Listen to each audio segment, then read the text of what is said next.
This is TTS Times Wire News, providing fast and efficient narrations of the latest news articles for those on the go. We upload every weekday at noon Eastern Standard Time. Be sure to like and subscribe.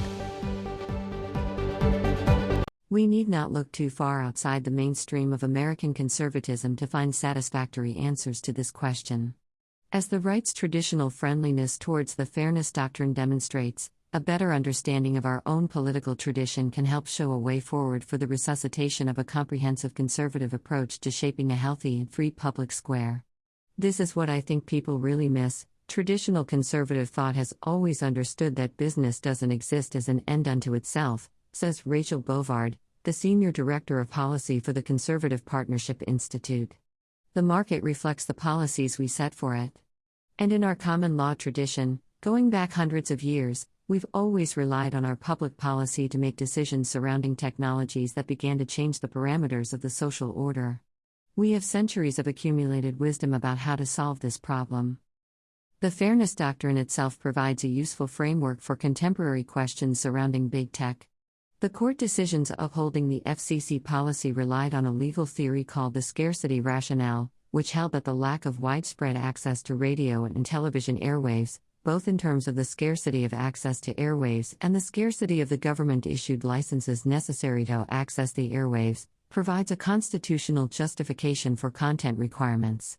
As one licensed to operate in a public domain, the licensee has assumed the obligation of presenting all sides of important public questions fairly, objectively and without bias, the FCC argued in 1940. Enshrining this principle in Red Lion Broadcasting Company, Justice White wrote, "The First Amendment confers no right on licensees to an unconditional monopoly of a scarce resource which the government has denied others the use. There is no sanctuary in the First Amendment for unlimited private censorship operating in a medium not open to all." What are Twitter and Facebook if not media not open to all?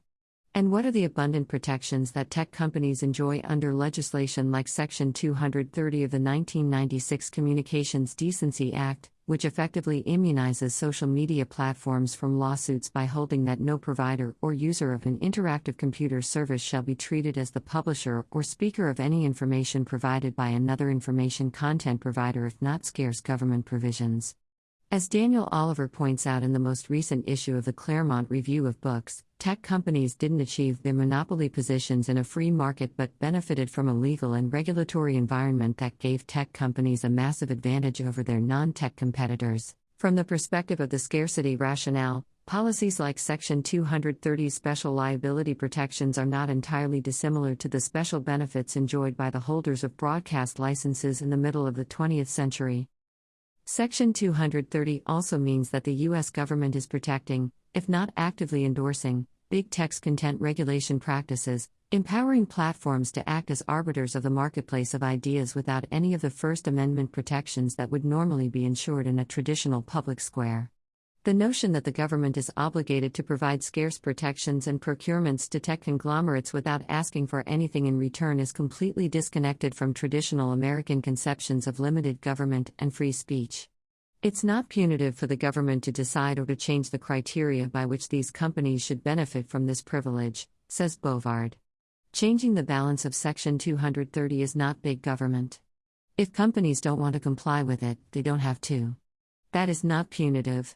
No one is forcing them into this. This points to a blind spot in what Bovard describes as the historical anachronism of the libertarian orthodoxy that took hold on the heels of the fairness doctrine's demise in the late 1980s. But the current moment comes with new opportunities to revisit old arguments. While the conservatives who favored tighter regulation of private ideological monopolies were in the minority in the Reagan era, the modern right's reinvigorated interest in the older consensus surrounding media and tech regulation has reversed this dynamic. Now, defenders of the libertarian construction are the ones on the back foot. As Representative Jim Banks told Politico in January, reining in big tech is what the Republican Party base is demanding. What was a fringe issue 4 years ago is now, I believe, a widely accepted part of the Republican Party platform. The name-brand titans of Silicon Valley pose a far more potent threat to the American public square than the media conglomerates that the fairness doctrine aimed to regulate, and simultaneously benefit from the same kind of targeted special treatment that has repeatedly been held to justify government intervention. The right should have no constitutional qualms about expecting more from these platforms. The history of conservative support for public interest media regulation measures should also invalidate the accusation that such an effort would be unconservative. Libertarian opponents of tech regulation cherry pick at the history of conservatism, says Joel Thayer, a tech and telecommunications attorney who serves as outside counsel for the Lincoln Network. I just think libertarians have forgotten or want to forget exactly how conservative principles have been applied on this issue in the past, because that history is inconvenient. This is clearly the case with the Fairness Doctrine, which Schlafly credited with the success of her career-defining defeat of the Equal Rights Amendment. Of all the coverage on the ERA, over 95% of it on TV was pro-ERA and only 5% of it was against the ERA, she said while testifying before the FCC in 1984. If it weren't for the Fairness Doctrine, we couldn't have gotten even that measly 5%. Of course, not everyone on the right agreed with this position. Rush Limbaugh, for example, famously crusaded against attempts to reinstate the policy in the early 1990s, dubbing it the Hush Rush Bill. But the anti-fairness doctrine position of rank-and-file conservatives like Limbaugh was more pragmatic than principled. In contrast to the philosophical opposition of the libertarians and Reagan's FCC, the talk show host's main objection was that his influence over the airwaves had flourished in a post-fairness doctrine world, and that it would be diminished by the reinstitution of the FCC rule, not that the rule itself was an unconscionable affront to the Constitution. Similar objections are made by today's opponents of political intervention in big tech. It will hurt conservatives more than it will help. There are versions of these material concerns that should be taken seriously. Practically speaking, the Fairness Doctrine itself is probably an unworkable framework for regulating Internet platforms. But as a broader framework, the regulation's underlying rationale provides a powerful legal, political, and constitutional basis for bringing big tech to heel. It is constitutional, Thayer says. The question is implementation, but the Fairness Doctrine gives us principles we can apply. We should put these companies in a position where they have to make a choice, he adds. Either you're a common carrier, or you're a publisher. If you're a publisher, great, we don't have the right to tell you anything, you're protected by the First Amendment, and something like the Fairness Doctrine wouldn't apply to you. But if you want the legal protections from Section 230, you have to follow the principles of something like the Fairness Doctrine. Debates over what that looks like in practice are entirely legitimate. What is unconvincing is the idea that the initiative itself is an affront to first principles. Even on the grounds of the classical liberal political philosophy that is often invoked by opponents of tech regulation, there is ample justification for a departure from the strict libertarian construction.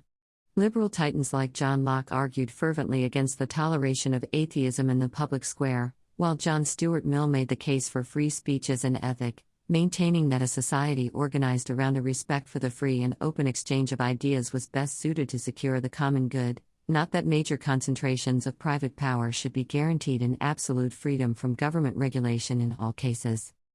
Resistance to reforming big tech is a distortion of Lockean liberty, says Bovard. It actually betrays classical liberalism in ways that aren't discussed enough. What the people who oppose regulating tech companies are arguing for is actually something that shrinks the space that individuals can freely act, and instead empowers a sort of inquisitorial agenda. That isn't actually libertarianism or conservatism. It's corporatism. Free and open political debate is a bedrock of the American way of life. While most of our purportedly enlightened allies in parliamentary democracies throughout the modern West have passed significant restrictions on the freedoms of speech and association, usually in the name of combating bigotry and extremism of one kind or another, our liberties, beleaguered as they may be, have fared relatively well compared to their counterparts. It is a testament to the far-sighted wisdom of the framers that the First Amendment stands beyond the reach of majorities, insulated from the momentary anti-republican impulses of the popular will. On that score, conservatives of every ideological stripe can and should agree. But the Constitution is not a suicide pact. It is not blind to a prudent national interest, nor is it immune to the just limitations that the public welfare imposes on the exercise of unrestrained and destructive private power. Nate Hochman is a 2021 Publius Fellow at the Claremont Institute and a recent graduate of Colorado College.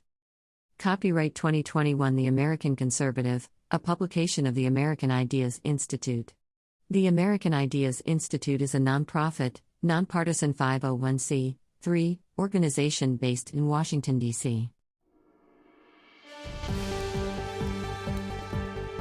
Thanks for joining us at TTS Times Wire News. Be sure to like and subscribe to get fast and efficient narrations of the latest news articles for those on the go. We upload every weekday at noon Eastern Standard Time. See you next time on The Wire, and be sure to like and subscribe.